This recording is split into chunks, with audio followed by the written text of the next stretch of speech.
না পৃষ্ঠা দেওয়া হয়ে গেছে তো। হ্যাঁ, প্রত্যেকের নাম, রোল, বিষয়গুলো লিখে ফেলো কেমন। তারপর আমি প্রশ্নপত্র দেব, প্রশ্ন বুঝিয়ে দেব, করে তোমরা উত্তর লিখতে শুরু করবে কেমন। দেখো আজকে তোমাদের কি পরীক্ষা? বিজ্ঞান। বিজ্ঞান বিজ্ঞান মানে কি বলো তো? বিশুদ্ধ জ্ঞান। বিজ্ঞান হচ্ছে বিশুদ্ধ জ্ঞান। কেমন বুঝতে পেরেছো?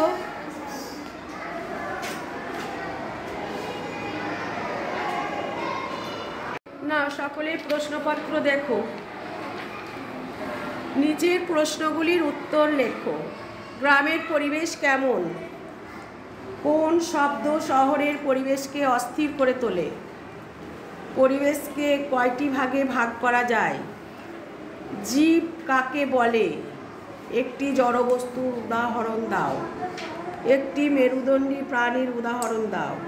পরিবেশের সমস্ত বস্তুগুলোকে কয়টি ভাগে ভাগ করা যায়? জৈব উপাদানগুলি কি কি? বেলে মাটিতে কিসের ভাগ বেশি থাকে? পায়রাকে খেচর বলা হয় কেন? শূন্যস্থান পূরণ করো। জলকে উত্তপ্ত করলে ড্যাশে পরিণত হয়? মাছকে ড্যাশ প্রাণী বলা হয়? পায়রার মাথাটি ড্যাশ? অমেরুদণ্ডী প্রাণী ড্যাশ? জীব উত্তেজনায় ড্যাশ দেয়? ভুল সংশোধন করো। জলকে উত্তপ্ত করলে বরফে পরিণত হয়? বোয়াল, মাগুর, আঁশযুক্ত মাছ। জড় পদার্থ খাদ্য গ্রহণ করে? পার্শ্বরেখা আছে পায়রার। সাধারণ অবস্থায় জল কঠিন পদার্থ। কাদার ভাগ বেশি থাকে দোআঁশ মাটিতে। জলের নির্দিষ্ট রং আছে।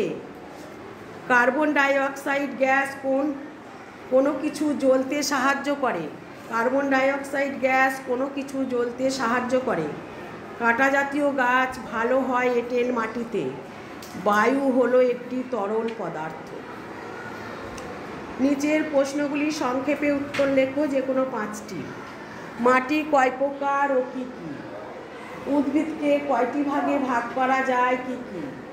বেলে মাটি কাকে বলে? বেলে মাটিতে কী কী চাষ করা হয়? মাটির মধ্যে জৈব উপাদানগুলি কী কী? মেরুদণ্ডী প্রাণী কাদের বলে? কয়েকটি অমেরুদণ্ডী প্রাণীর উদাহরণ দাও। জীবের 2টি বৈশিষ্ট্য লেখো। জ্বরের 2টি বৈশিষ্ট্য লেখো।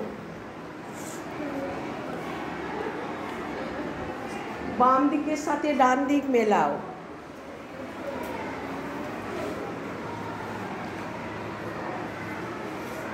বাম দিক ডান দিক দেখো। জীবের, জ্বরের, জীব জড়বস্তু, মেরুদণ্ডী প্রাণী। চলাফেরা করতে পারে, ডান দিকের লেখা আছে। ইট, কাঠ, পাথর, বই, খাতা। জন্ম আছে, বৃদ্ধি নাই, মানুষ। এখানেই প্রশ্ন শেষ। এবার তোমরা উত্তর লেখা শুরু করো। সকলেই বুঝতে পেরেছো? Very good, good. লেখো, লেখো, সুন্দর করে লেখো।